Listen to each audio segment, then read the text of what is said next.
The perfect CV. The 4 rules you should never break when it comes to crafting your CV. Now, this is a topic that we will be tackling today.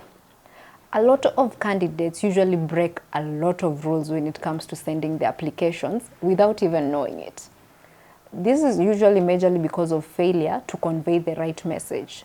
So that's why we often find a huge gap between the people who make applications, as in the people who get rejects and the people who get interviews. So you find the number of people who get interviews are less as opposed to the people who got regrets, to the people who even got no feedback at all.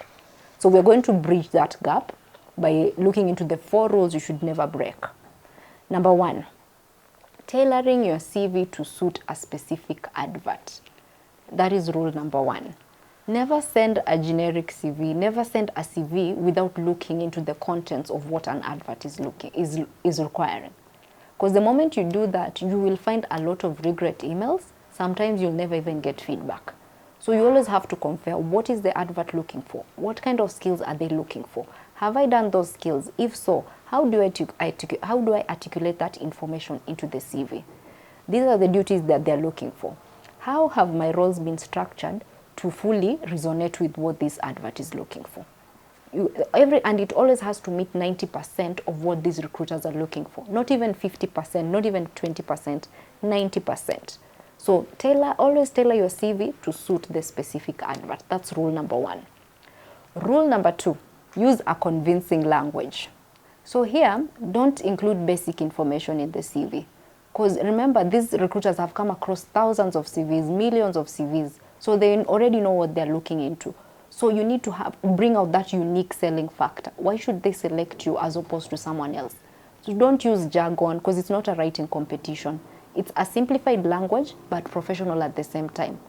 But everything that you're portraying, yes, it's simple, but still in a professional way, because how you articulate that work needs to also showcase your result-orientedness to perform a task. You don't just say, oh, I handle day-to-day financial operations. Okay, what about financial operations have you done? What about budgeting have you done? It has to be a convincing language. So that's rule number 2. Rule number 3, appropriate formatting.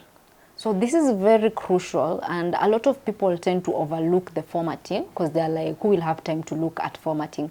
But this is the first impression that recruiter will have of you even before getting into the contents of the CV. And making a good first impression in the recruitment process usually goes a long way with a recruiter.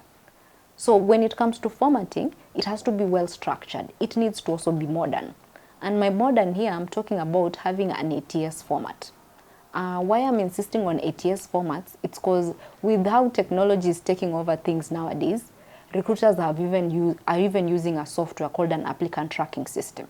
So this system can rule you out just because of the formatting you have. So using images, tables, lines, information that's partitioned, use of abbreviations, that is usually an automatic disqualification. And you see the mistake that a lot of candidates make, they go on various websites, look at the beautifully done CVs with pictures, with tables, and they're like, yes, this is what, there is no recruiter who will reject this CV, but the system will.